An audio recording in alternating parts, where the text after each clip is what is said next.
એ બિચારો શું બોલશે? હા, બાપ બનવાની ખુશીમાં એ બધું ભૂલી ગયો છે. પણ મને ખબર છે, તમે લોકો ભલે એક જ રૂમમાં રહેતા હતા, પણ તમારા વચ્ચે પતિ પત્ની જેવા કોઈ જ સંબંધ નહોતા. એમ આઈ રાઈટ ક્રિશ? તમારા લગ્નને આટલો બધો સમય થઈ ગયો, ત્યારે તો રાધાએ કોઈ ગુડ ન્યૂઝ ના આપ્યા ને. અને જ્યારે હવે ક્રિશ આફ્રિકાથી પાછો આવે છે, ત્યારે રાધા એવું કહે છે કે પ્રેગ્નન્ટ છે.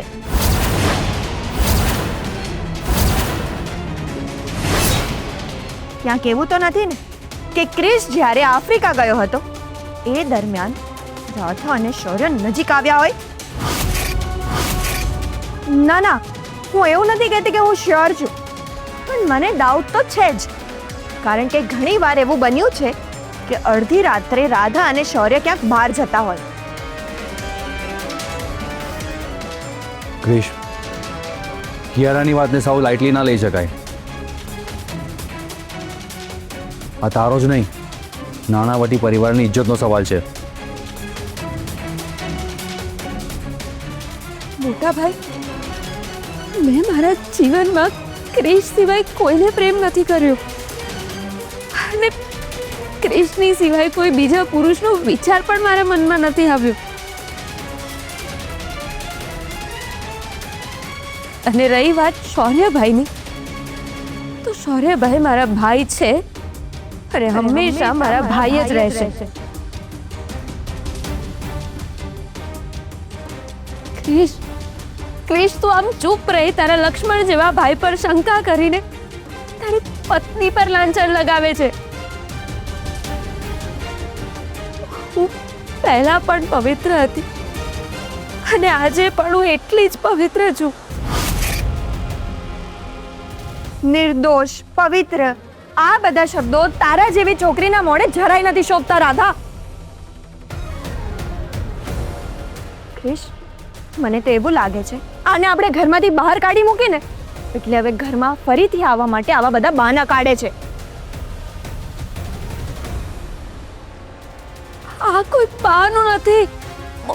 હું સાચે જ કૃષ્ણ બાળકની માં બનવાની છું. જો આના જેવી કેરેક્ટરલેસ છોકરી આપણા ઘરમાં રહેવાની હોય ને તો હું 1 મિનિટ પણ આ ઘરમાં રહેવા નથી માંગતી. હું જાઉં છું. એક મિનિટ કિયારા, તું ક્યાંય નહીં છે. શૌર્યએ ભલે તારી સાથે દગો કર્યો અને તે ક્યારેય તારી મર્યાદા નથી ઓળંગી. એટલે તું એમ કહેવા માંગે છે કે મેં મારી મર્યાદા ઓળંગી છે? એ તું તારી જાતને પૂછે.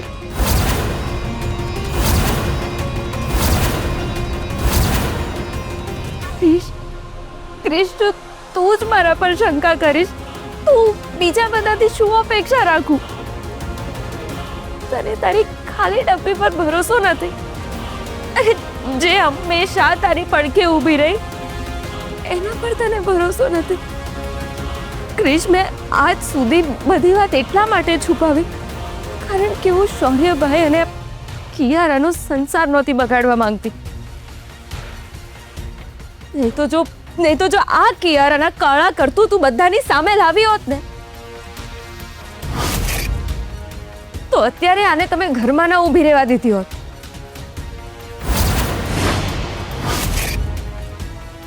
રાધા હવે પોતાને બચાવવા માટે મારું રહસ્ય બધા સામે છતું કરશે તો? ક્રિશ, તું રાધાને એક્સેપ્ટ નથી કરતો ને એટલે હવે મને ખબર છે કે રાધા મારી પર ખોટા એલિગેશન્સ લગાવશે. એ હવે એવું કહેશે કે રાધાને મેં જ કોમામાં નાખી હતી. અમેરિકામાં એની પર જે હુમલો થયો હતો એ પણ મેં જ કરાવ્યો હતો. રાધાની એમ્બ્યુલન્સ ઉડાવવાનો પ્રયત્ન પણ મેં જ કર્યો હતો.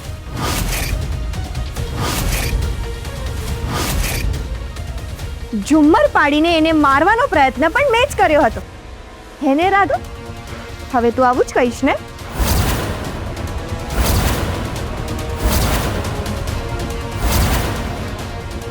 જુઓ, તમને લોકોને એવું લાગતું હોય કે હું આ ઘરમાં રહેવાને લાયક નથી તો વાંધો નહીં, હું આ ઘર છોડીને જવા માટે તૈયાર છું. નહીં કિયારા,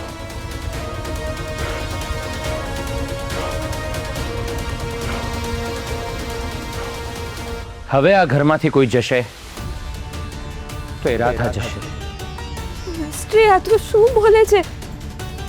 હવે મને મિસ્ટ્રી કહેવાનો અધિકાર તે ગુમાવી દીધો છે.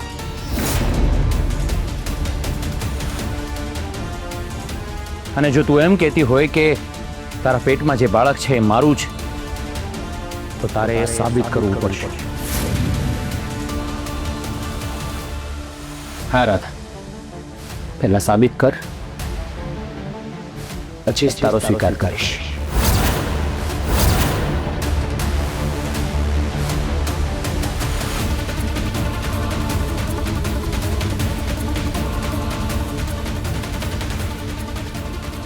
રાધા, નીલા, ચલ અંદર.